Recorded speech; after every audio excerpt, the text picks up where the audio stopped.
അമിതമായ യാത്രാ നിരക്ക് ചുമത്തുന്ന വിമാന കമ്പനികളുടെ നടപടിയിൽ അടിയന്തര ഇടപെടൽ ആവശ്യപ്പെട്ട് പ്രധാനമന്ത്രിക്ക് മുഖ്യമന്ത്രിയുടെ കത്ത്. ഉത്സവകാലത്ത് ഉയർന്ന യാത്രാ നിരക്കാണ് കമ്പനികൾ ഈടാക്കുന്നത്. ഗൾഫിലേക്കടക്കമുള്ള യാത്രക്കാർക്ക് ഇത് താങ്ങാനാകുന്നില്ലെന്നും മുഖ്യമന്ത്രി പിണറായി വിജയൻ കത്തിൽ ചൂണ്ടിക്കാട്ടി. തിരക്കേറിയ അവസരങ്ങളിൽ വിമാന കമ്പനികൾ അമിത നിരക്ക് ഈടാക്കുന്നത് നിയന്ത്രിക്കാൻ എയർലൈൻ കമ്പനികളുമായി കേന്ദ്ര സർക്കാർ ചർച്ചകൾ നടത്തണമെന്നാണ് കത്തിലെ ആവശ്യം. ഗൾഫ് രാജ്യങ്ങളിൽ നിന്ന് കേരളത്തിലേക്ക് ഈടാക്കുന്ന വിമാന ടിക്കറ്റ് നിരക്കിൽ കഴിഞ്ഞ 2 മാസത്തിനിടെ 3 ഇരട്ടിയിലധികം വർധനവാണുണ്ടായത്. ഫെസ്റ്റിവൽ സീസണുകൾ, സ്കൂൾ അവധികൾ തുടങ്ങിയ സമയങ്ങളിൽ ടിക്കറ്റ് നിരക്ക് വർദ്ധിപ്പിക്കുന്നത് സാധാരണ യാത്രക്കാർക്ക് ബുദ്ധിമുട്ട് സൃഷ്ടിക്കുകയാണെന്നും പിണറായി വിജയൻ കത്തിൽ പറഞ്ഞു.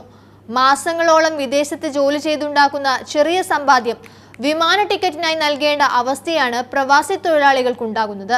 ഈ സാഹചര്യത്തിൽ നിരക്കുകൾ പുനഃപരിശോധിക്കണമെന്ന കേരള സർക്കാരിന്റെയും കുടിയേറ്റ സംഘടനകളുടെയും അഭ്യർത്ഥനകളോട് എയർലൈൻ ഓപ്പറേറ്റർമാർ ഇതുവരെ അനുകൂലമായി പ്രതികരിച്ചിട്ടില്ലെന്നും മുഖ്യമന്ത്രി ചൂണ്ടിക്കാട്ടുന്നു.